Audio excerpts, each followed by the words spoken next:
Welcome back everyone to another segment of Pro to Pro. Today I have Hoon here with me. First off, congratulations on the win. So we're gonna do this segment. It's a bit weird because you're not actually playing support. You're like in the support role, but you're like playing carry. Yeah. So the first clip I'm gonna have is just about 40 seconds. You guys are pretty much fighting for level 2, but you realize you can't actually do it. So it comes here, the next wave comes in, and then you can't fight for 2, you get pushed in. And then as the clip goes on, you're gonna get dove. So my question to you is this something you would do again? Would you try and fight for 2, or how would you try to run this lane differently? Because you get dove and get killed, and it's kind of bad. So. I mean, I think definitely not next time, because as you can tell, it's our first time trying this matchup, and we... Oh, so you haven't done this matchup before? So we told our jungler that we usually get pushed in this lane, and we're trying to deliver that to John. He's over here in case you guys can see. I can't make this bigger, but... So he's coming bot side because he thinks we have bot push and he wants to get bot crap. And we told him that we have bot push, but yeah, after playing this matchup, I don't think we do. And we're not gonna try to push, and we can definitely receive the wave and we should be fine. So I think next time, that's definitely gonna be a change. Right, you let them push in, then the wave would hit faster, so you can't be dove. Got it. So then my next clip here will be just a small question. I would love to make the minimap bigger, but you can't. So maybe if you guys can see, there's a Senna here, and instead of going to bot, she's gonna run to mid. So now that you're not playing the support role, I'm wondering how does that change the comms? Because usually you'd be the one roaming, but now FBI is roaming. Are you telling him to go mid, or is he doing that on his own? I think he's doing it on his own, and he has actually learned a lot about it. He's now mid, in case you guys can see. I mean, like, honestly, ideally, he's already there faster, but before he will just come bottom and try to get the soul and try to be more greedy. But he realized that even though he's playing Senna, he has to do this kind of move as he's playing Senna in a competitive game. So I think he learned a lot, and there's still room of improvement, but I think we're getting way better as a team. Gotcha, awesome. So moving forward into the game, I noticed a few different times in this game that you lane swapped a lot with Abadage. Is that something that you called for, or is that something that he's asking for? For example, this one, I think, This was a bit after the dragon fight, so he passed bot, but this is about the second time that you guys have rotated the lanes now? I think this is usually about when who is dead and who's alive, and who can TP to catch the wave so that we don't give up a free play, stuff like that. And it just depends on the situation, and here I think we got pretty used to being adjusting to the situation, and I think Felix TP bottom, and we were catching both wave pretty well, so it was pretty good. So it's just based off of like TPs and what you can do? Yeah. All right, cool. The last clip I have for you here is going to be this Baron fight. So before I go on to it, Abadage is dead, so you guys are aware that they're gonna try and do this Baron. Can you run me through a few things? The comms that are happening, what your goals are going into this fight, and kind of just like what's happening as the fight is progressing. Yeah. So we definitely know that they're doing Baron at this point, and we also know that it won't die that fast. And instead of taking the aggressive path this way, we know that if it goes through the wall, they cannot really engage on us this freely. Yes. You can touch this, by the way. Oh, okay. So yeah, we know where Umumu was, and we know how Sivir works as a champion. They have to walk all the way around if you try to put a ward. And after putting a ward, we can also slightly contest them if they keep doing Baron. And we know that they're gonna turn on us, so here I think they just got baited and they came in too deep to us. All right, awesome. So I definitely did not mean to drop that, but I think this was a game-changing fight. After this fight, actually before this fight, you guys were a bit behind. So after you win this fight, did you feel like this was like a game-winning fight for you because you're a bit behind before this? I think even before this, we were winning some other fights too, and from there, we knew that with our comp, as long as we can execute the way how we were doing in scrims and stuff, we knew we were going to win the game. It was just out of equation that Sivir was a bit fed from bot lane laning phase, but I think we still had the game under the control. All right, cool. That's all that I have for you today. I wanted to let you know that you secured second, so then you get the first round bye. Do you have any thoughts on that? No, I think we think we're going to play Team Liquid again in our bracket, and yeah, it's good that we won even though we were behind the early game. It just showed that next time it will be easier. Gotcha, that's awesome to hear. So thank you everyone for joining us. Thank you Hoon for joining us. Congratulations once again. We're gonna send you all over to the State Farm Analyst Desk.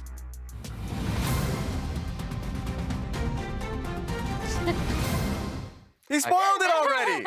tiebreaker update. He did. Yeah. Kind of spoiled already, but that's all right. That's all right. Give us the update. We have some tiebreaker news for you all at home. With that win there, 100 Thieves, as was mentioned, has locked up the 2nd seed in the playoffs. Who he already predicting who he thinks their opponent will be. It would be that rematch, he thinks, in a best-of-5 against Team Liquid. We'll see if that ends up being the case. Huhi, what if C9 is 6th seed? Are you still going to play TL? I think so. No, there it is. Okay. All right. He says, I think so. I needed to Yeah. No, that's pretty great. Actually, okay, I got one more question for you. Sorry, you're still here. And I noticed during that Predator Pro, you're, I think, the first pro player I've seen who you moved your chat box straight to the middle of your screen. Mm-hmm. Doesn't that get in the way? It stays away from me, and also it's easier for me to type the summoners and then keep it on track. Because even though I type it, sometimes my team will ask, so I'm like, just look at the chat. But in the game, I'm not gonna say that. I'll tell him, oh, support and enemy AD carry doesn't have flash, stuff like that. Fair enough. All right, well, thank you so much for sticking around a little while longer. Who have a good one. Congrats on the win. FBI also hit a milestone in this game, picked up his 1,000th career assist here in the LCS. And how fitting it is that he did it in a more supportive role this time, right? It just kind of worked out that way. It was really cool to watch who he kind of learn in real time there as well. The fact that he said that's the first time they've played that matchup and they decided to bring it out on the LCS stage, I mean, I guess that explains a little bit of the hole they found themselves in, but to climb out of it? Well, it was really interesting to hear that they thought they would have the bot push, and that was actually around a lot of their early setups, because off of, basically Abba loses mid pressure, right? And Santorin immediately goes bot lane to cover it. So who he had talked about how they had wanted crab, how they had wanted pressure off that bot side, and it gets undone because of Bjergsen's pressure in mid and the fact that Santorin passed down almost immediately to take advantage and set Sivir way ahead. Yeah, and I mean, there's just not a lot of Amumu being played these days. He did get the buff a little while back, but especially if you are flexing the Seraphine Senna so far up in the draft, yeah, you're gonna run into situations where you're not really sure about it. So that really helped Core JJ in this game, where I actually had him pegged as like a player of the game with how he was playing if they had continued to succeed in this one, and it didn't happen. Very much what he said. At certain points, they were just winning. There was one fight prior to this fight in particular where they got the Skarner kill, got Rip Trailed, and they got out. And you're like, oh, so if 100 Thieves keep playing fights in this way, it looks really good for them. And they were a scaling team, so it was on Team Liquid to try and shut the door early. Yeah, and you heard who he also talked about this fight specifically, where he basically knew the paths they had to take to go into them, and then once they realized they're too deep, with this composition, it's just so easy to heal back up and then, cut through the entire team. Yeah, the win itself is impressive enough, but I think we have to add the context that this is 100 Thieves that finished it 14-4 fashion with a near perfect back half of the split. Yeah. Best regular season performance this organization has ever turned in from a record perspective. Yeah, 8-1 finish to the second half of the split. I think 9-1 overall in terms of their last 10. Right. Still surprisingly not good enough for the #1 seed. Normally 14-4 would get them that, but having the playoff bye and having this inbuilt confidence now, you heard them before the game, Closer talking about how they've beat them in finals and they've reverse swept them and they've beaten them in the regular season and they've now lost early game and still outscaled them. They're just going to be so full of confidence if they get that rematch against Team Liquid in a couple weeks. Yeah, and people always talk about 100 Thieves' playoff clutch, the ability to be able to turn it on then. They turned it on during the regular season. And so different from their championship year, they just feel like a more well-rounded machine where every lane seems to be playing well. And of course, Closer is still on top of his game. So this is just a scary team. Take a look at that. I was looking to see if, because we had identified through the extensive VOD review I did, the 2 timing windows for the TL mid game, but this was just you heard who he say it, we said it. The comp is gonna outscale at some point, and with all of the healing and shielding they have, just kind of run over. I think the worst news about this is that Team Liquid is going to shave their mustaches. Yeah, no Has more that been mustaches. confirmed? I mean, I would imagine it's but gonna happen. they didn't have a perfect week. What do they do now? Do they grow ponytails? Well, the 1-1 curse is broken, so That's it's just true. back to being Normal. not exciting. Mustaches make things exciting. There's always Still the third best team in the league. They're still number 3. They are an early game team, right? I hope they continue to try and push that because they were very close to taking it over the edge again. It's scary though when you go up 5 kills like that and can't close it out. My fear, Jad, is that this will be the game that makes them want to revert to scaling only because they couldn't finish it. Especially since you kind of pegged 100 Thieves and Evil Geniuses to be really strong team fighting teams. And even before getting into this game, Santorin talking about how they're better mid games and better team fights. And for Team Liquid, I may have cursed them. I said going into this game that Team Liquid felt like it solved that. And it may not have happened. They just threw another early game lead.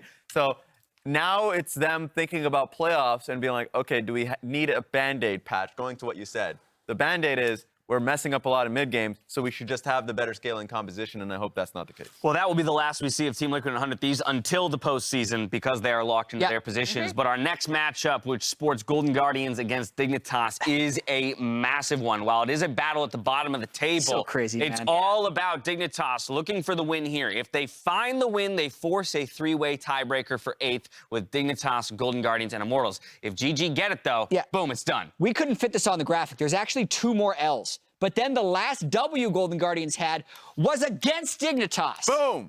So it's time to break that streak. River has hopped from Dignitas over to Golden Guardians, still hunting for that first win on this new roster. With Ablaze Olive back in this weekend, we'll have to see if Golden Guardians has what it takes to lock up that spot. On the side of Dignitas, they're looking to force that tiebreaker. They're looking to make it a long day here at the LCS, and we'll see if they can get it done soon enough. We're back out to the arena where we've got Phreak, Azael, and once again joined by Mark Z out there for a TriCast. Enjoy. Where's he been? Ball. Hi, Mark Z. There's no Mark Z. There's Mark Z. He'll join us for the tiebreakers. Dash was lied to, but like a good boy, he said what he was told to say. Good job, Dash. You did your job. He just reads what's on the prompter. As best you could. It's true, you know. Like Anchorman. Bleep you, San Diego. All right, so listen, Los Angeles is better. I'm not sure if I believe that. I don't know. Either way, I'm just reading. That's not true. Dignitas and Golden Guardians are battling for a spot in the playoffs. Immortals are hoping Dignitas wins to battle for a spot in the playoffs. So here's the stakes. If Golden Guardians wins, congratulations. You have secured 8th. You're in the postseason. Goodbye. Our only tiebreak is FlyQuest Cloud9 for 5-6. If Dignitas wins, though, 4 wins on Golden Guardians, 4 wins on Immortals, 4 wins on Dignitas, 3-way tie, winner of the whole thing, gets into playoffs. And I've got to say, I mean, if Dignitas beats Golden Guardians, there's got to be some, like, sick satisfaction there. You know, basically traded your best player to Golden Guardians, and they have not won a single game since they got River. You know, the experiment has not worked out at all. So it would be insult to injury if Dignitas actually beats them and potentially knocks them out of playoffs after already giving them, you know, your best player. So that's definitely something that Golden Guardians really wants to avoid. It would be kind of a catastrophic end to their split. After a lot of us were thinking, hey, when we heard about the River trade, the sky's the limit. Maybe they could get top 6, right? Maybe this team could really jump up. I mean, Golden Guardians were 4-5 in the first round robin. Like, they were a pretty solid team that could clearly upgrade. And it's like, River came from Pride Stalker? That's an upgrade, all right? Well, if you upgrade from 4-5, 5-4, you reach it at 6-3. Oh, it's a playoff team, right? Like, that's almost CLG's record. And it's like, no, 0-8. River himself, 0-6 in the team, okay, but second round robin, 0-8, winless so far in the back half. They're hoping they can find their way back up here. Sivir Lulu, I will say Stixxay, I think, has been easily the best scoring player on Golden Guardians. I feel like he's the one guy with the positive KDA who's doing well, but it has been just such a rough road for this team to come together. Yeah, they just don't seem to be on the same page in a lot of these games. You know, it's one of those things where it kind of feels like when people have different ideas about how to play the game and things aren't working, they kind of revert to their own ideas maybe about like what is best, and it ends up looking, you know, not like a coordinated team. Dignitas, of course, has had a lot of struggles of their own. You know, when things kind of stopped working out, they started to bring in some more academy players. Feels like they're looking more towards the future, more towards next year to try to find, you know, is Hoon or Spawn, you know, are those the players that we want to maybe build around? You know, guys like eXyu as well, of course, a lot of young players coming in. So it'll be interesting to see where they do take us. We do have the Jax as the counter to Gwen. This is something that you'll see a lot in solo queue, is an outscaling pick. You get in onto the Gwen. The Shroud doesn't really do anything for you. You can definitely win in those later game 1v1s. Early game for Jax also very strong. You know, with the Counter-Strike, you can get pushed early on. And Zeri at the table as well, trying to get rid of the good answers into Sivir. Obviously, Zeri can just feel really comfortable scaling alongside. Don't really get bullied in either case, but Zeri's late game is outstanding. Twitch is still one that I think of a lot. I think Twitch plus Enchanter, it is very hard to deal with. Lulu helps a bit because the shielding is nice, but like, legit, we earlier saw Twitch Yuumi, and Cloud9 was like hard stomping lane with that, with FLICKR and Sven. Like, there was no play at all for the Sivir lane. They got outscaled by, you know, Vi getting the dive and whatnot, and it's being impossible to play the team fights out, but you know, if you have enough feel for this, like, you just kind of auto-win with Twitch Yuumi in that lane, and Yuumi's gone, but you can still find something like a Nami will function, and there's Twitch gone. Yeah, so they are definitely worried about it as well. Yeah, that 2v2 was really, really good for the Twitch's side for sure, as you're talking about. Gonna be interested to see, you know, if it's just more mid lane focus here, ban away some more picks from Ablazeolive, as they've already blinded their mid. It is mid jungle top, of course, for them. And really the only thing I think you're concerned about from this point probably is potentially mid lane, but instead they are going to ban out what was River's big successful pick when he was with Dignitas. Like, that is basically how all of their games were won in spring, I believe it was, you know, with River. Was all J4. I think almost literally all J4 in spring. So definitely was, you know, the big pick that early on he dominated with, and then he just never got to play again because everyone was banning out against him.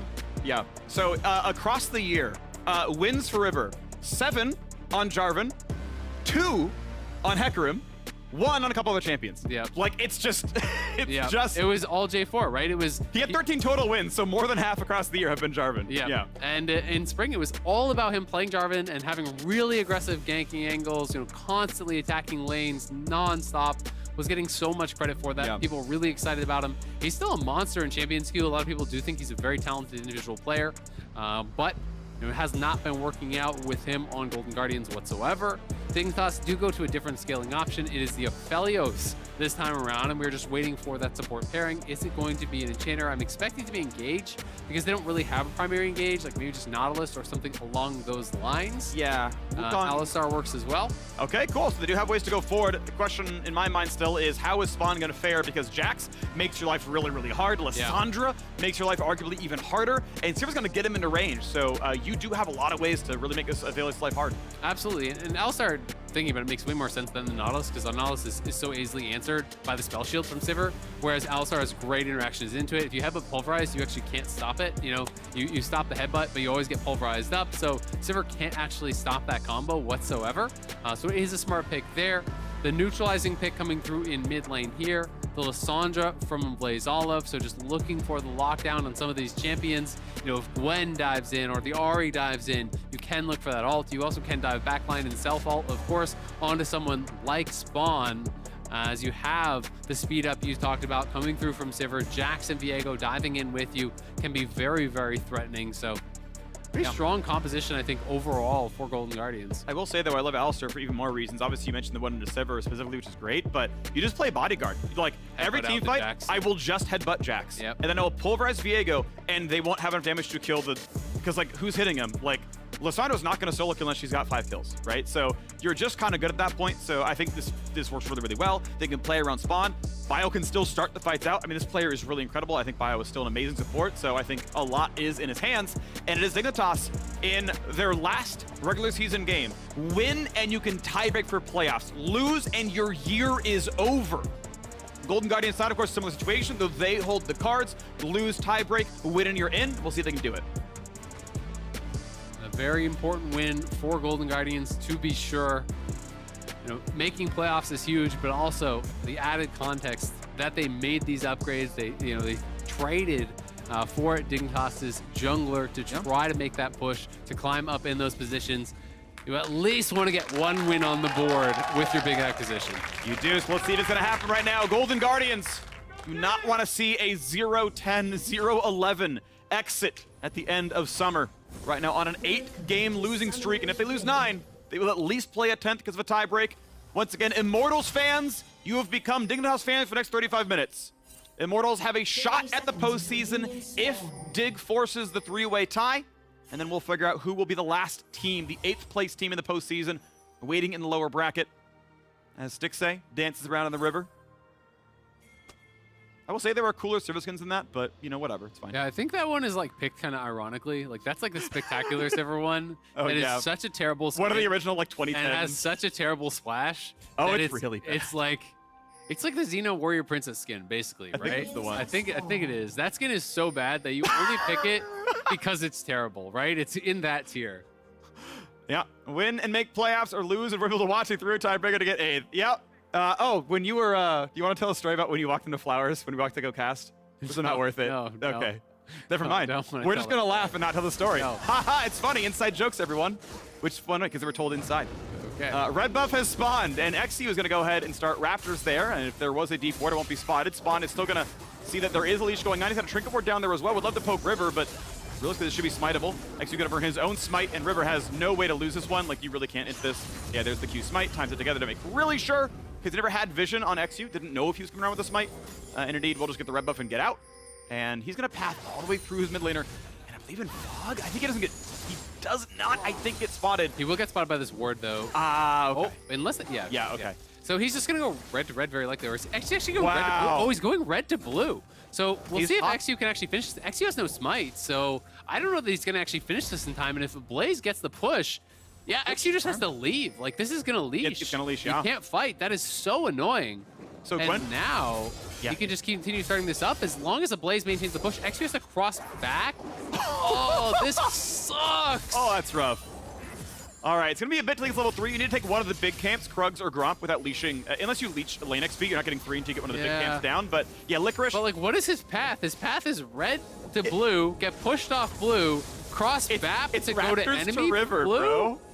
The river came to him, so he goes to the river. eXyu for the level 2 gank. Charm, flash. I think mechanically good on both sides. Ablaze Olive knew that was the angle. Flashes in time. He's on 4 CS. He's got 5. He's got 5. He took a mid lane minion. All right, he's going to blue now, but the bot lane's coming. He has to leave. This is the saddest thing I've ever seen. Now he's gonna walk to Krugs, but Krugs are warded. I mean, his Okay, jungle the ward path expired. was red to blue to river to blue to river to Krugs. And I'm not even lying. Oh my god, this is pain. Everyone has had these games as a jungler, but man, I feel like the mid gank was a bit much. Like, I don't even know.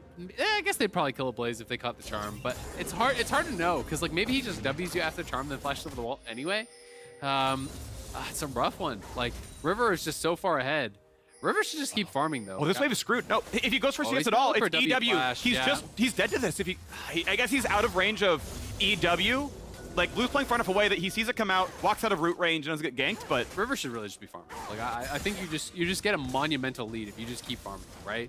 But he is going to try to force this. eXu's still level 2. He wants bottom They're scuttle. just going to push this out. I think he's just trying to help Ablaze reset because he has no flash. So is going to be the call there. He still has all 6 of his own camps to get, though. So will eventually return to farming, and eXu's just going to walk back to mid again and try to regank because, like, what else is he going to do? Yeah, they know he's there. Trinket Ward in the brush, saw him walk up to mid, so Olive knows to play safely. And hey, Raptors are back! The 3-camp Raptor re-clear, but at least eXyu is level 3. It is kind of weird, though, that River isn't way more ahead because of how much time eXyu spent walking around doing nothing. Like, River is going to be ahead because he has way more camps to farm, but I feel like if he had just power farmed off after that initial start, then right now he's like level 5 and out of base. You know what I mean? Like, he could have cleared all his camps, base, bot, and been out of the map. Super, super powerful. Instead, he will now just base, so he won't be that far ahead. Still going to be quite the advantage. But eXu's options are just so limited, right? And from these positions, it becomes incredibly easy to track where your opponent is because all he can do is go to the spawning camps, right? Like, of course he's going to go to Raptors right as those spawn. Of course he's going to go to Wolves right as those spawn. And he even just saw a red ping right on the Wolf. So that is very likely River saying, all right, this just respawned. That's where he's going to go. We'll see if he can do anything to kind of like circumvent them tracking him, but I don't really think it's possible. He is going to go up towards top, but that's warded as well. Sitting around, gonna jump over now, spotted, but guess what? River's around, so can you find eXyu? They know where he is. And Licorice a bit low on health. I mean, Hoon had traded pretty well. Licorice did the first recall TP. Hoon came in just a second ago. Now River's going to invade again. Very likely. He just walks in. Like, this is dangerous because of how well the trades have gone. Hoon has actually managed to chunk Licorice really, really low. I don't think he even got that much farm since his last recall, but we'll still have to walk over. Yep, going to be back to base. eXyu will at least maintain those couple camps, and 3 camps have respawned for him, so still a lot more to farm for River, but not nearly as bad as I thought it was going to be, given the first couple minutes of action, where it was like, what, he got his second camp at like 3 minutes or something like that, so pretty insane, very kind of wacky early start here. But for Dig, meanwhile, in the bottom lane, they're up about a wave, so that's going well for them. The trade's going pretty well for Hoon up on that top side, he's up a bit. Mid is in parity, so it really is just that jungle advantage for River, and we're gonna have to see what he can really make from that, because if it doesn't extend from here, it's not really going to matter. I mean, Dignitas is in fact actually up gold because of the advantages that they have from their lanes. Looks for a too aggressive recall, does not find one, does not stop Blue's walk back to the base. Spellbook has Cleanse up, because by the way, low 6 Lissandra, she would love to ult you. And now with Cleanse the Spellbook, Blue will be pretty much immune to that kind of play. You do get Tenacity after cleansing, so even ult into root doesn't last that long, maybe a total of a half second, so should be pretty comfy. Indeed takes the wave now, recalls, but still, that's the boat he's in. Yeah, we've been seeing this tech a little bit more often, you know, people kind of just playing Spellbook into these CC setup champs. We've seen it against Ahri as well. People Spellbooking over as soon as 6 comes in to have it for the charm, because Ahri really cannot pull off the all-in if you can't have that charm sticking. So people are really valuing the utility there, and the early cleanse is going to be really, really powerful in a lot of these matchups where it's like, that's their kill window, right? Is this couple minutes here. So they Spellbook over to cleanse, that keeps them safe, and they can continue playing safely. Yeah, and it's not like, you know, the cooldown on cleanse is short anyway, right? It's like almost 3 minutes, so it's like you know, if you mean the first all in, ult still comes back before cleanse does, right? It's not like if you ran regular cleanse, you'd be immune to all the all-ins. You still have this big window where you're available, so it's the big one in the beginning. Spawn's gonna take a pretty big chunk of damage, and River will not find his stun. No one's gonna burn the flash to chase in. Spawn can always do his own to get out. And won't find much going on. Wards go down. We might see the first Phreak coming soon. Golden Guard is back on a small gold lead as Licorice has got the push going. But we are still not gonna see the dragon just yet. There is a Trinket Ward in the pit. River's gonna see a control ward here as well. Gonna get a little bit more done. It's gonna be the move to Herald, looks like. Pings up towards that top side. They already have some wards up through that top side river. They have that earlier pink ward that they did place, you know, so a couple pieces of vision, you know, in these areas. River just walks through mid, helps Ablaze get that push, and with Olleh here to cover, it should be theirs pretty comfortably, I do think, but Dignitas is coming around into the area. eXyu is actually 6, so he's even on levels here with River. Spawn choosing to stay in lane. It is Stixxay walking down from the base. Spot in the sut. I think they got the smite on the right-hand side. Yes, Golden Gun is claimed, but no Herald Eye just yet. Team fight begins, and it looks very good for eXyu. He gets first blood already. Jungler down. Olleh running for his life, and it's going to be over the wall with Blue. Looking for kill number 3 now as well. Ablaze Olive trying to stay alive. It's going to be 1 in for Licorice. The root lands. Q for the slow. The Thrall's dealing some decent damage, and at the very end, Licorice able to claim the eye, but a double kill through for Blue. Yeah, 3 for 2 for Dig, so pretty even overall with the Herald going the other way. Pretty darn even trade. eXyu getting first blood, so funny enough, after all that, he's up in gold over River, and he's even on experience here, if not slightly ahead. They do look for the engage. Right as the Ablaze Olive is actually going in, eXyu just flashes past the claw there, straight on into the backline, was trying to look for the smite seal. It was River that got it, and Licorice did pick it up at the end of that fight.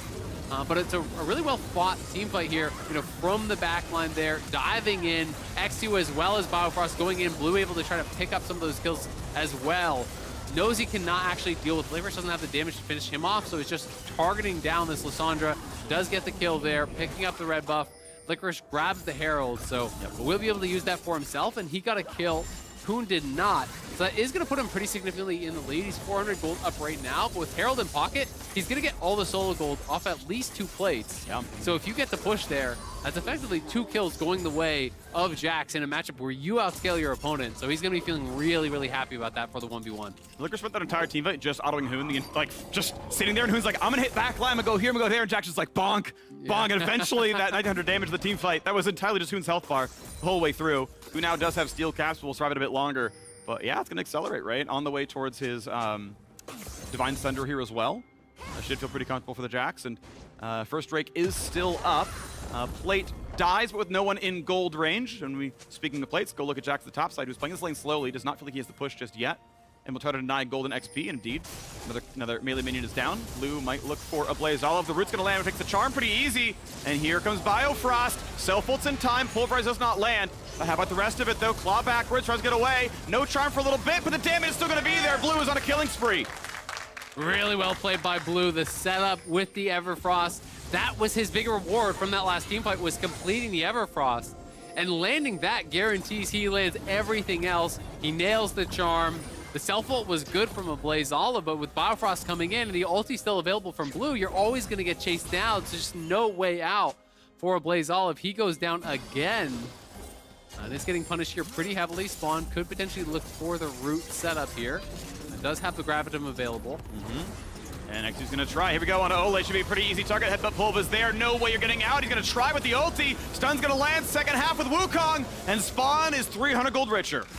Nicely done. eXyu sneaking in there. They showcase Blue roaming down, but then they kind of walk Blue back towards mid lane, and that maybe gave Golden Guardians bot lane that little sense of security that Ahri is not here. River and Ablaze Olive, though, trying to make a counterplay up towards top. If they get this kill, it's huge because remember, they have Herald. So if you get this kill, entire tower is dead. And that would be first tower. For about 5. But as Hoon buys time, Lissandra will come up, so the wave will be pushed in. Everyone's coming from Dig. They're taking too long. How 4 long members are going to be here. Gonna find the root into the stun to the ulti. You get a lot of burst damage here. Will it be enough for the ulti coming across? Not just yet, because here's the rest. A stun gonna come through for Jax, but already Alistar's here, and Ahri as well, and it's gonna be a cleanup. Get them off in the bucket and get Golden Guardians out of here. It's 8-2. Golden Guardians try to wait so long at that. They're looking for the perfect setup, but you're giving time to Dignitas to Summon the Herald. respond. Have it hold aggro for you. Like, there's so many ways to get that 4 seconds sooner. They just waited way too long, and Dignitas responds. They read the play. They're already heading up out of there. Straight from base, more kills now going the way of Blue. 5 kills, it's 8-2 for Dig. Just look at the minimap, that's what it's all about here. People coming from all angles here for Dig. Licorice is way out of range. They dive into the backline. Ablaze Olive has no ulti, I do believe, and wasn't able to actually get much there. Hoon just kiting back the combo in from Biofrost, buying time, and Ablaze cannot even finish off Hoon. Everyone survives there. Another double kill going the way of Ahri. I mean, Dignitas, I think, played that one really, really well. I think Licorice made every wrong choice he could have. If you summon the Herald early, it tanks aggro, you can dive sooner. Once the wave was in, he then summoned Herald that wasn't part of the dive. Like, he took as long as he possibly could have to be useful, and it meant Hoon survived with 100 HP. It's like, if you just run with your team, he dies. If you just summon the tank, he dies. He does the wrong half of both of them. And I mean, they're just not on the same page, right? Yeah, The other option is, if you think, as Licorice, that, hey, they're going to respond to this, maybe we shouldn't be doing that. We should just take the plates and back off. Then there's that side of it, too. So it's, you know, definitely in this case, Licorice was not on the same page as his team. And that has been the problem for Golden Guardians, it feels like, for most of the split, you know, for at least the second half. Haven't picked up a win. They're never on the same page. We saw that even after the early game, you know, River creates this massive advantage off the invade, is multiple camps up, doesn't really do anything with it. He's kind of trying to force this weird gank around mid instead of just power farming and being a couple levels up of your opponent. You know, he's now down levels, he's down gold. Mid gap is enormous in this one as Blue has 5 kills and is way ahead. Yeah, looking really good right now. As you mentioned, the kills in the 20 CS, and we get to see top pressure still continuing on. Licorice a bit closer. Yeah, I mean, you got to just kind of pray Licorice gets some sort of monster advantage now, because he's the only one really that is in a decent spot. You know, he does have the earlier Mythic. Yes, he doesn't have tier 2 boots. He did still get the plate gold, so he is ahead in that 1v1. At least a little bit, and does have the outscaling matchup, so going to be a lot on him to try to create some sort of pressure, but that I think is also why Dig is sending people up there to cover. Biofrost has had a really good game. His engages have been on point. He's been right place, right time. Again, up there to cover on the top side. Stixxay will be pushing down here on bot. They are moving Spawn up towards top. They grab the second Herald. So top tower is going to be cracked, and that should be first tower of the game. Very, very likely for them. Going to be something at least, but we're waiting for the next objective to happen because it is 1-0 on Phreak. There's nothing else to claim right now for Golden Guardians. Charm, nice attempt by Blue. Sidestep there. Bottom turret will indeed fall as Sivir keeps the money going up. Has Mythic. We got to push to the top side and look at this. And just, Dignitas giving it over to Spawn. The summon is here, and he is going to get another 300 gold richer himself. 50 local, 50 global. Thank you very much. Basically another kill on the board for him. Sivir, of course, in the same boat, but she got first turret gold, so feels a bit better on Stixxay's side. Yeah, definitely the case. You know, I thought they might have been able to be quick enough to actually get that Herald down. We're not able to do it. Stixxay getting that first tower on bot side, despite not having the Herald on his team. Wasn't really nice for them. So still ways back in the game for Golden Guardians, of course. They have great side lane with the Jax. Sivir plus Lulu, really strong scaling bot lane. So there are positives for them for sure, but he has been Dignitas in full control of this game. And second item almost complete now for Blue. He's going to be in a really, really dominant position here to try to take this one over. And I like that he is going a more aggressive second item.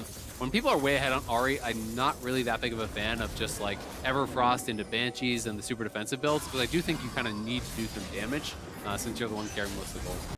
And pretty impressive by Dignitas, right? I mean, this is a squad that, like, we literally sold our jungler and brought up half the Academy squad to step in and come in. And a lot of people are like, okay, well, they're sacking the season. All right, it's XP for next split. But it's like, well, they beat Immortals.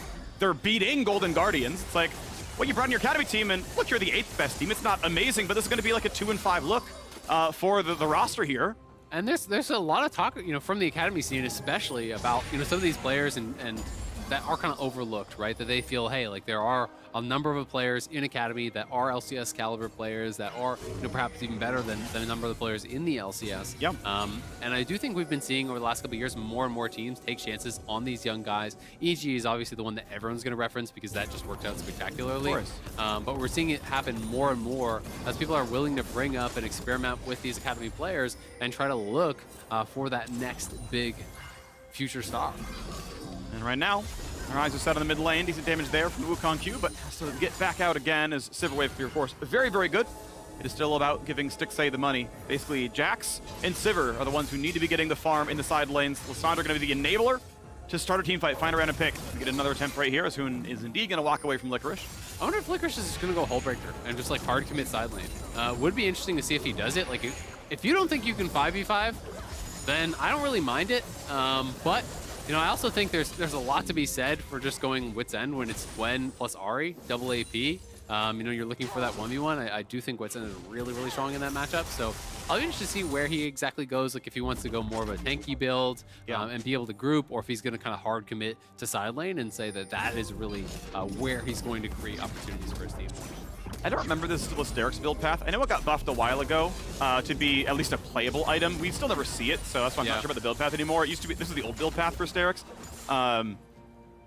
Yeah, I don't know. I mean, that would be like a tanky teamfight option. It is Phage plus Pickaxe plus a Ruby, I think. All right, so theoretically, but I think Death Dance is the better version of that item. So, you know, again, I don't think we're going to see it. Just thinking about what his options are at the current set of the items as we find a stun coming across. Decent damage here on toward Hoon, and indeed, Licorice does figure out the matchup. Only problem is his mana pool getting a little bit low. 270 is about 1 full rotation of spells, counting his ultimate. And we get another look now at Spawn. That's going to be some decent damage. Spell shields for the root. Not going to wait it out. And now we get to try it yet again as Drake has come up. And this Gwen is getting pretty low, but Licorice is happy to play on the side lane. Recall coming through for the Gwen. Both TPs are available. And though there was a TP advantage of about 8 seconds where Gwen needs to heal, Golden Guardians say, they're going to TP top. They're actually going to try to dive this. Okay, they're going to try for the dive here on Hoon, who stayed on the wave. Ignite is on stun, should land, and it will. Flash forward, they're going to find the kill. Ignite will not quite kill him. Thank you, Triumph. He would have lived anyway, to be honest, but the wave is going to be here in a second as they push it forward. Golden Guardians go for the crossmap. They give up second Drake. It's a very late Drake, and go for a kill, but not quite a tower. Yeah, they do get a kill. It does cut some flash and TP, and it's just going to be a traded tower on the other side plus dragon. So honestly, I still favor Dignitas. Yeah, I do too. You know, it's not really ending up to be that great of a trade for them. We'll see if Ablaze can get much damage down on the tower. They are pushing out mid here, and it is Hullbreaker, so that's kind of what I was suspecting. You know, this is the much more common build than the Sterix. You want to play side. You know, that build path that's going to lead towards this. So he is going to go Hullbreaker. It is going to be that hard commit towards side lane. Has the CDR boots in. Ablaze going to be pushed back. Of course, didn't get much damage down on that tier 2. And all said and done is a slight gold lead for Dignitas here. So Golden Guardians kind of evening that out, but it is 2 straight dragons their way. The stats meaningful on those for sure. And it is going to be a potential Ocean Soul here, which would make the side lane play a lot more difficult. You can't chip your opponent down anymore. River really can't wait for you down here. He's going to back up. Yes, you can ult to deal with Headbutt Pulverize, but you don't want to burn that one for a 12-second cooldown. So gives up the tower. Another one picked up. Dignitas, 3-2 in turrets, 2-0 in Drakes. Up kills, up farm, doing really well so far, but Spawn takes some damage, but they can't find the rest of the way in. Lissandra, no flash, so she should not get this target either. He's got cleansed anyway. Flash ult will be cleansed. He would live. And playing to the maximum, honestly, does a lot of damage. But getting ricocheted down to half HP. Yeah. Here comes eXyu, finds the first knockup. Big Gwen game is to coming Lissandra. in. Has the ulti, though, has some time to buy. Ulti gonna go wide as it gets Zonia's away from spawn. eXyu has to run away now as well. A lot of time built up. Here's going to be enough. Stixxay gets killed. Hoon, who is left alone. Cannot find the stun there as Licorice anymore, but Dignitas forced to run away. Yeah, Hoon comes in, does not have the ignite, just barely can't finish off multiple members, try to collapse towards the rest of his team instead of going backline. And as Licorice arrives, they're able to just burst him down.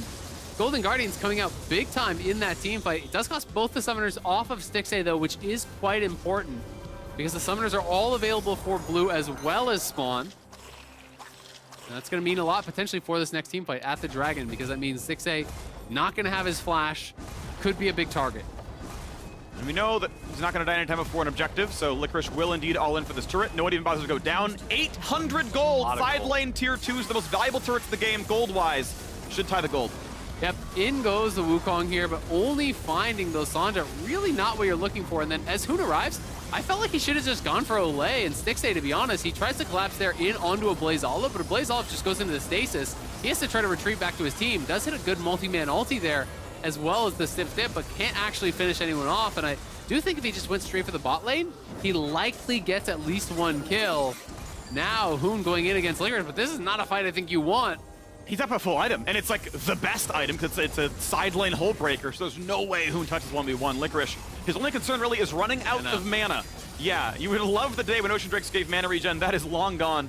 It is missing health regen, which, you know, when it comes up, will be helping Hoon. The game relatively close in gold. The question is, how do the fights play out? Yeah, and he is playing Time Warp Tonic, but of course he's not on a corrupting, right? It is just the refillable there, so he has gotten some mana back from that, but he's sometimes you see people play Presence of Mind, you know, because of the mana struggles, but he's of course playing Triumph in this game, so not going to be able to help him out. Did take Biscuits, so has a little bit more flat mana, but still, it is a struggle with Jackson. That's why a lot of people really do love Frozen Heart as a build. So he is going to be going for that third. It is no MR build, but the CDR and the flat mana is really, really useful. And it does mean, you know, when you are grouping, your job is going to be diving in on spawn if you're looking for a later stage team fight, especially once you have more CDR. They can't just like Gale Force away and then you never get back to them because your Q cooldown gets pretty short later on in the game. Yeah, his only MR is I press ult for 6 seconds, and if I'm alone inside lane, I get the bonus stats to withstand Gwen. She is going Void Staff here. Still a ways to go to that item is done, but Licorice is up about 40 CS, and it's probably going to keep getting better for him as Golden Guardians hope to find their way around with him. But they have gotten the gold back equal, and again, if Golden Guardians win, they lock the last spot in playoffs, and Dignitas will exit the LCS regular season with an L at 3-15. Immortal stuck at 4 wins will not be able to reach Golden Guardians either, so alone in 8th will be Golden Guardians if they win. We'll see if Blue actually has enough gold to finish his death cap prior to this Dragon fight. He needs 400, so it's not going to happen. 30 seconds until that does spawn. You know, Dig definitely want to continue the snowball towards Soul. That is their big advantage right now. The minions crashing on that top wave. Blue is going up there, but he realizes, you know what? I don't actually have time. Hoon is already in kind of a flanking position around that Dragon, but Licorice is moving down here, and Golden Guardians trying to get mid push, trying to contest this. They know they do not want to give up a free soul point here. Lissandra still far away, was spotted in mid lane. They know they can push Licorice out and get some of the vision back. They know, okay, all the trinket wards and invisible wards, those were gone. Dignitas know they own much of this, but Hoon is going to be founding himself in the fight. Here comes Licorice on the side, but he's 1 versus 5. Gets the Lulu ultimate, just gets himself deleted. It's got to be happening. There's the charm. There's a shutdown. 2 for nothing. 3 already. Ablaze Olive was on the other side of the damn map, and then just gets collapsed on. 3 for nothing. Dignitas get the team fight, and they're going to get this Dragon. Licorice just got completely baited there. He saw everyone chase him out and knows they're right there in the river. Hoon just walks up, you know, like no one is going to be behind him, you know, threatens this 1v1, but he knows damn well that Licorice is up like 2 completed items, so of course he's not going to do that without people behind him.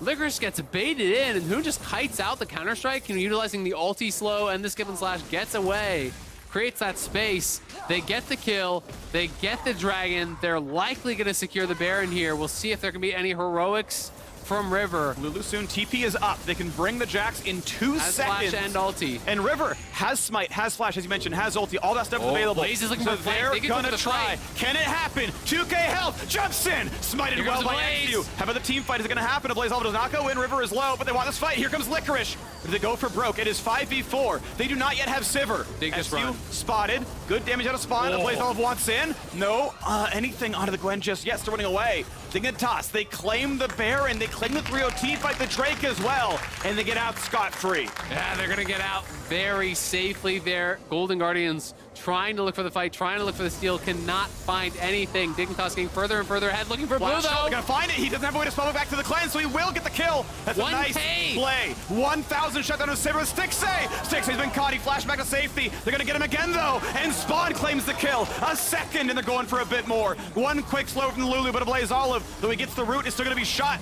Will jump the wall. No flash available. No mana. You gotta believe he's gonna die. Red smite the out of the burn, and he knows. He can kite jungle camps. He can kite a Lissandra, burning him down. Licorice is in the base though. Will he actually try to commit for this play here? I don't think you can. You gotta look for the exit because you don't know where everyone is on the map. Now he's gonna see that the rest of the members are going mid. But it's got to be side lane heroics is kind of the last ditch effort here. It feels like 4 Golden Guardians as they die again. 1K onto Stixxay though is a big deal. He has the IE now, so he's actually pretty far ahead of Spawn. And Hoon is caught out. This is good damage here. Jumps the wall and no visions. We cannot Q to follow up anymore. So gets a blue buff steal. It'll be traded for the Wolves, and he can push in the top lane some more. But yes, the base more and more in shambles. We are 3 minutes away from an Ocean Soul for Dignitas, as they look to force a 3-way tie for playoffs. And Immortals, happy in the distance, waiting for their chance to make it to the postseason as well. Revenge on Dig if they could do it. Yeah, that would be massive. They look for blue here.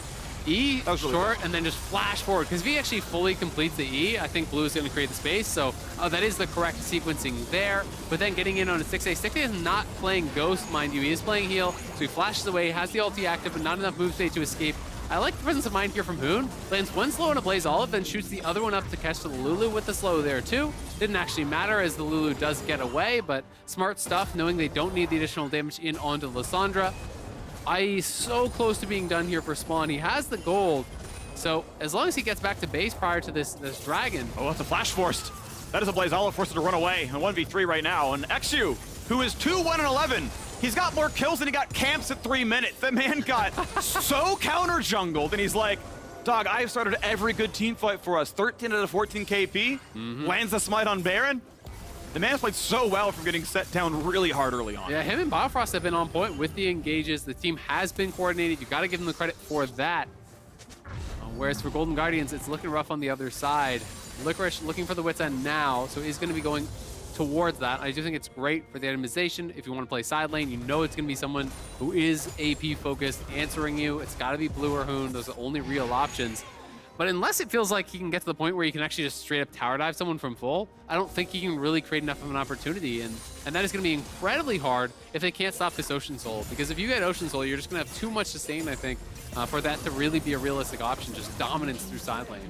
Turret picked up there. Golden Guardians actually up in turrets 5-4. That is a lot of the side lane really talked about that one because top and bot lost tier 1 and 2 before mid outer got cracked. That is the power of the Jax going as much as he can. Level 17, he's actually out-leveling every other player on the map.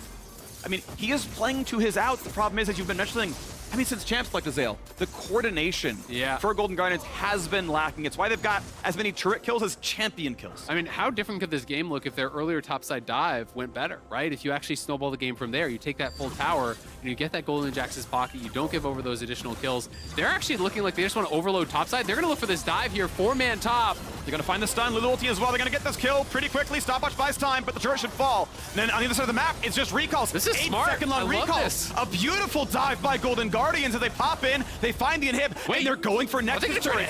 Wait, okay, the recalls are still coming through. They see the blue is already here. They say, okay. No harm, no foul, but Dragon's up in 10 seconds. Golden Guardians have no time to answer Ocean Soul. There is TP on Licorice, though, and there's TP on Ablaze Olive, and Hoon is dead. So you could look for the 5v4. Are they going to TP out of base here? They're burning it. Licorice is actually threatening the back door, so he's making blue respond. They need to go there right now and TP in the Jax so they can have like a 5v3. Lissandra gonna run forward, 5k health. You gotta get in there. River, you gotta get in there. It doesn't happen. Ocean Soul is claimed. Golden Guardians can't track jungle timers. They'll find a kill in eXyu. House the Dragon Soul, Ocean Soul comes through. Team fight They need looking to now chase. as well. They need something. They need a bit more. And this one, Biofrost burns the ulti. He'll be slid up for a bit though, and Lissandra will get back in. A great headbutt pull, but there's no way he lives. Turned into ground meat. Biofrost will drop. The gold lead has shrunk, but an Ocean Soul is still huge. Yeah, the Ocean Soul is massive. Man, you have to feel like they could have got there faster. They could have. They could have just ran straight there, I feel like, after the top lane dive. And then it would have been the perfect play because it was a brilliant dive on top side. You have Hoon dead, you have double TP, so just leave your soul laners top, run your bot lane and your jungler immediately over to Dragon, and then if blue leaves to go to Dragon, you have your double soul laners there who can end the game. If he doesn't, you TP, you get the Dragon, you stop the soul push, and then they're in a decent spot. But Ocean Soul does mean a lot here. It is another item completed though for Licorice. She is very far ahead in the 1v1, but all Hoon has to do is just like neutralize. You don't actually have to kill the guy, you just have to hug your tower and try to kill waves. And for a deficit, I mean, that's like eXyu has been still very good, I think, at these team fights. Hoon's actually done a really good job in those fights. Like, yeah, Licorice gonna hit me, okay, but I'm showing up and I'm gonna kill Stixxay. Three-man trap here, but Licorice. The ward spots him. Ward spots blue, he knows someone's coming. Yep, he jumps over, gets even the control ward for his own constellation. Nice attempt by Dignitas. They're gonna start Baron. They're actually, I like this. This is smart to just try to go for some sort of a crazy play. If they're gonna go towards bot, threaten the Baron, and then as soon as everyone comes up and respond, Licorice has to go crazy here. He needs to try to get the tower in his face or get a kill, do something. For now, you've got to pull them apart. For now, I think he needs to know, like, okay, did they all go Baron? Are there two waiting the jungle? One control ward goes down. He's like, is that enough for me? Because until they see the rest of Dignitas, he doesn't know for sure. I think now they are relatively aware. There's two on vision. Spawn has got to be part of this group as well. Absolutely, but blue also has to respond to the supers in topside, right? So the game is getting more complex. Supers are pushing in here. We have this squad around there in mid, and he can look towards pushing bot, right? Because he sees blue. He knows there's at least a couple people up towards that top side, but he is nervous that potentially eXyu or Biofrost have returned to base and are playing behind Hoon. And if you jump in and they are there, you're in trouble. Licorice playing as slowly as he can, trying to deny more and more gold from Hoon. Level 17 here on the Gwen. Waves potentially here. Yeah, double cannon here. Joe's in for a bit of a damage.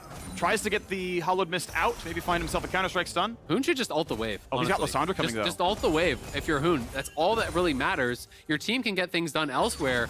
You don't need to mess around with it. Okay. Well, Licorice gonna go for at least turret damage to start things out, but here comes the stun attempt. Gonna try to find the kill on Hoon, but it's not gonna be enough damage. And keep in mind, Hoon will just regen this. Like, Licorice, you chunked him, congratulations. He's Ocean Souling back up. The Q heal, it is reduced on minions if they hit a champion at the full value, but you can see the health bar, it's back to 90%. Yep, gonna be in a really comfortable spot from there. Biofrost now playing behind him. Ablaze Olive is ghosting Licorice, so hoping that they can try to bait someone in, maybe win a 2v2 or find a 2v1. Biofrost is spotted. I'm not sure that they saw Ablaze Olive. They do now. They're gonna look for the 2v2. Tries it again. Here comes the play. Flashed away from Pulverize. His headbutt goes nowhere.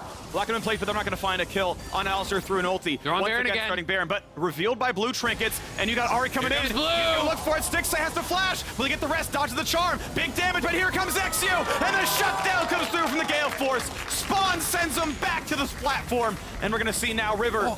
For his third Ablaze try is here. at They're Baron double steal. TPing. Will it happen? Will it be a team fight? They get the lockdown. They know Biofrost has no ulti, and they should claim it. It should be a formality, but over the wall he goes. Headbutt, he lives, and River sent back as well. 3 versus 5. Beautiful. Just everything needed from Biofrost. Biofrost on point.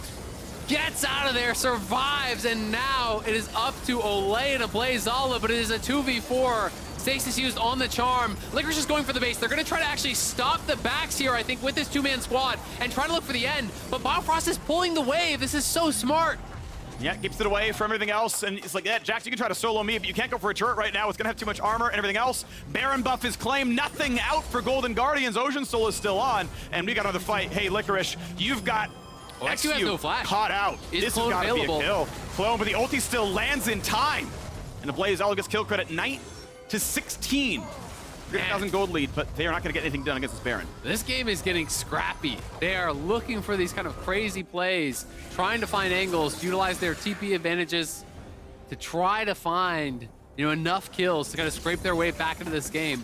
Dig just has to stay calm, has to continue playing towards those win conditions, look towards the Elder setup here. That's going to be in a minute 15. They are holding all the cards right now. With that Ocean Soul, it's very difficult for Licorice to actually punish Hoon in the 1v1. They are sitting pretty in this 5v5 for now. Blue is monstrously strong still. 7, 1, and 4. Halfway to Void Staff now. That'll be full build. You saw, right? There were these glimmers where it's like, yeah, Golden Guardians catching back up. You know, the Golden Guardians, over the course of it, have gotten more and more. I mean, 4-0 when Drake's stats are higher. The regen obviously is so valuable. If you one-shot someone, of course, it won't matter. But yeah, we now know, right? The Rebel Baron power play, just the 1100 gold. Licorice on the push again. And still no sideline pressure, right? Licorice is just still too good at the 1v1. Yep, and he did actually buy an elixir. So he has an elixir of wrath. He got an executioner's. So he has heal cut. He has his elixir. He knows that there's a lot of pressure on him. The team has bought him so much time to farm up in that side lane. You know, he's level 18 Jax. He's on 5.5 items here. Golden Guardians have control in this area. And they're actually pulling Licorice down towards the team. Yeah, he has no TP. Yeah, and Blue does. So they've got to look to try to group. I mean, if you steal the Elder, it's anyone's game, right? And that is the kind of crazy thing about this late game objective is Dignitas are in the lead, but Elder means more than Ocean Soul. So if you lose that Smite fight can go the other way. Golden Guardians own most of the vision there. Blue on the side lane gets a charm root, decent damage, but it will not kill Licorice. His full break, of course, turns off in this kind of situation and immediately gives up control. Hoon coming out around the wings. They're going to look for this engage right now. eXyu going to find the knock-up. Zonia's for Ablaze Olive, self-ult. Hoon's in and they're going to get a lot of damage at Hoon. Burns his own Zonia. Ulti comes across for spawn. A jump back for Licorice. River gets killed eXyu. Number 2, they're going to get Biofrost. Golden Guardians waited, bode their time, and they finally get 2-0. There's no jungler. How could you lose Dragon against this? Well, I mean, they're still low. Spawn chunking Licorice out. The counter-strike is used. Hoon is still there, and so is Blue. So the 3 big carries are still there, and there's no cooldowns really on the Golden Guardians side. Spawn is untouchable. Double summoners up. His ulti is down, but Golden Guardians say, okay, we'll go for mid-turret then. Screw it. You're not on Drake? Okay, mid-turret it is. Cool, we'll get some gold. Biofrost is going to be up, and eXyu's going to be up here pretty soon as well. TP, they got to find a way in. They got to go for this Elder. You need it. Are they in fog? They are in fog. They look for Licorice. The flash in. Charm. Oh, did it hit Real River? It did. Here comes the jump forward, though. Hoon's going to be safe. Again, jungler unanswered. They just spawned now, so Biofrost. Golden Guardians bought as much time as they could, but now Biofrost is on the way over. Fly forward again. Ulti's up. Immediate cleanse. Licorice forced to jump away. Dragon's still burning, but it resets back to 8K, and Golden Guardians, they bought too much time. Ablaze Olive takes the Lulu ult. Stays alive, but Blue has Smite. He spellbooked over to Smite as well, so they can look to try to finish them themselves. Golden Guardians, they know they need this, but can they even get in?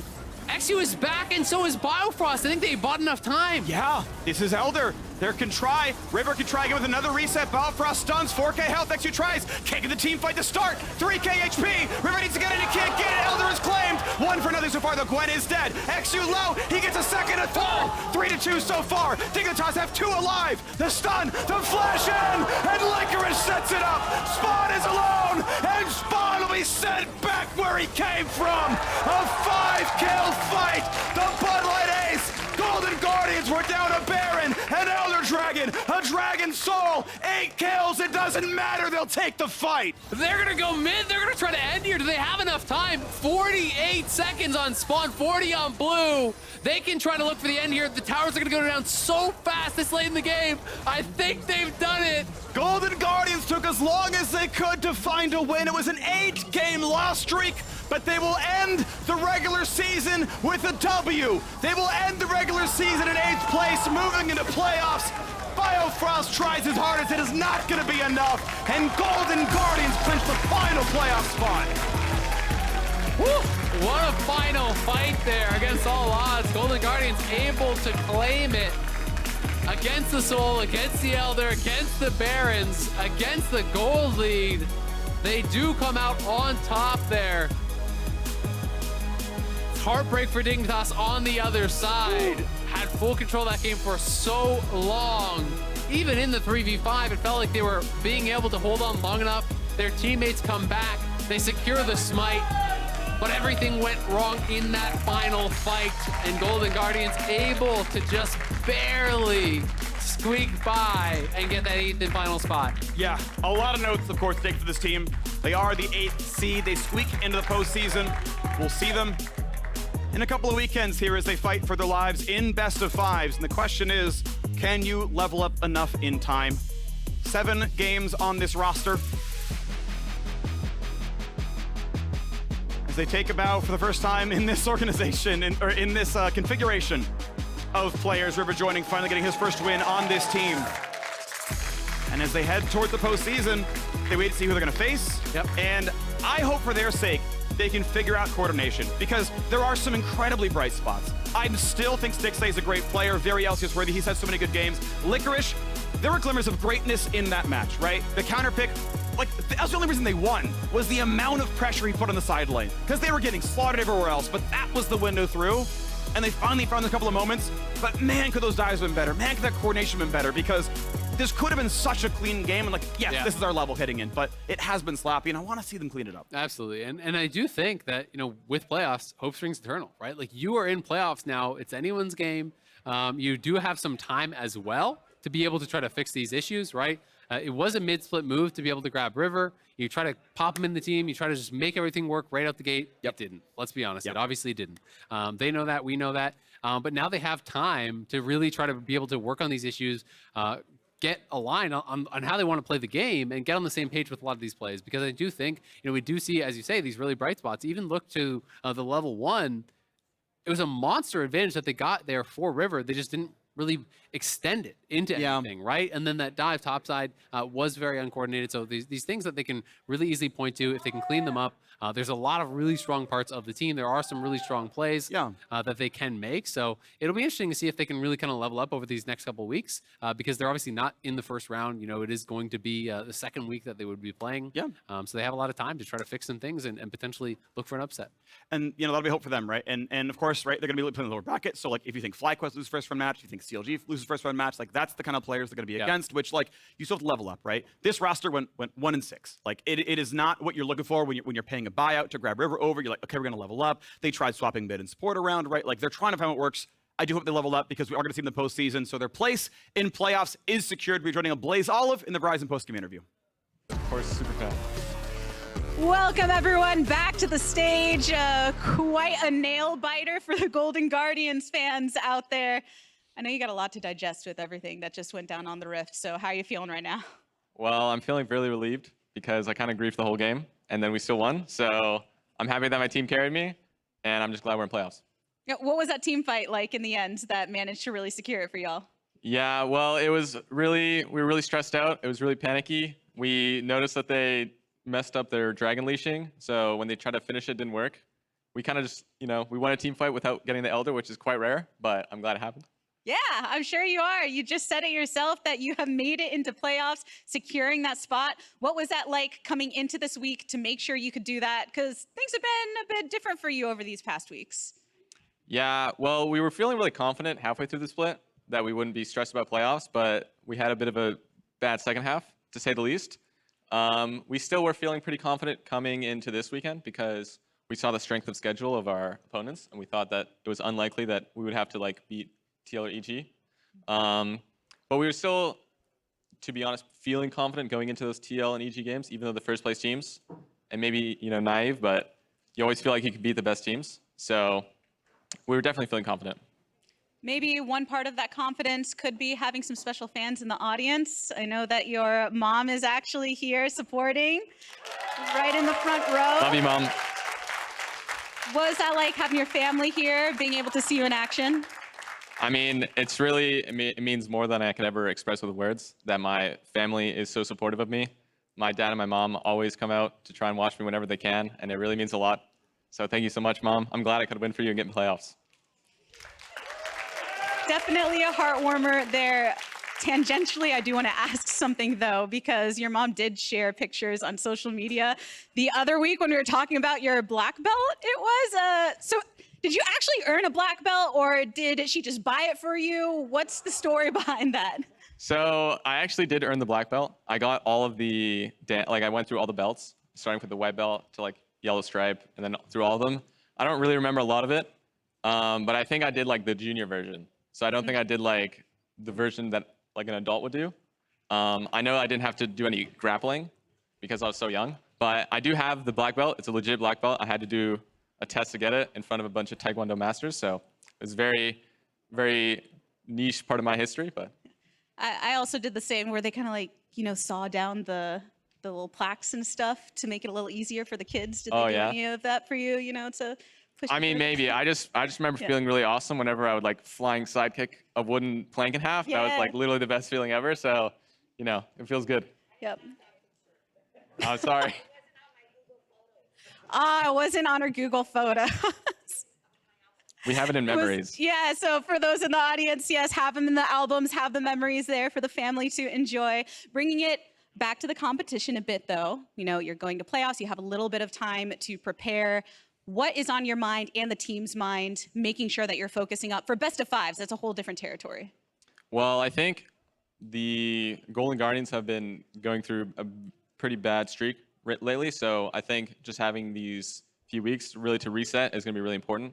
We've had a lot of roster swaps, and it's really discombobulated sort of the whole ecosystem. So I think we just have to do our best to try to refocus and get on the same page about what is our best chance at winning in playoffs, and try not to lose 3 out of C9 again. Is there any impact in terms of when you know who your opponent is going to be to help you focus on that prep, or is it not really a factor in terms of what you want to focus on as a team? Well, I think in general, before you know who you're going to play against, you're just trying to get down to fundamentals and really broaden all aspects of your gameplay. But once you know who you're playing against, that's when you really hone in on exactly what parts of the game you want to punish. Like, different teams have different strengths and weaknesses. So you can kind of plan about, okay, we want to do this with this role, and we're okay with that because we're playing against this team, and this team won't punish that. So yeah, it definitely matters who you're going to play against. We'll be watching you all the way. I'm sure you can take a bit of an exhale now, though. Thank you for the interview. Also, Mama Ablaze says Ablaze. I get trolled for saying Ablaze instead of Olive when I am shortening your name. So I'm Team Mama Ablaze, all about it. But everyone, we do have more league play to come because as you can see, we have 2 teams setting up for a tiebreaker right here between FlyQuest and Cloud9. But before we get into that, it's time for us to catch up with a familiar face. I'm Josh Hatkins, gamer named Nintendo X, and I jungle for Good Game University. Oh, he gets the flash! What? Flash play comes in. Oh, he gets it again! He did the same thing to Dyrus in their last game! Since the LCS, there's been a lot that's kind of happened just even in my time with League. I went to Scouting Grounds, and that was a really fun experience, getting to compete with a lot of the players that came up and are now really great players today. After that, I actually went back to college. Ended up playing in CLOL actually, which is the collegiate division of League of Legends. I went to Columbia College for 3 years. I went and got a degree in Management Information Systems. Just this past December, I graduated, and right now, I got a job in computer science. I'm working as a software engineer. Looking back, probably my favorite memory is just competing, really. When I look back and realize like where I was as in like high school to where I jumped only a couple years later, competing to what I was doing, it was kind of like, it's kind of chilling to look back at. I mean, I remember watching like season 1, even before there really was like, any LCS or anything, and seeing everybody compete. Fast forward a couple years and then I'm there. Wanted to say thank you to, if I haven't reached out to you, any teammate I've ever played with, it's just been a pleasure, LCS or otherwise. I've loved my whole time competing with League of Legends, so thank you.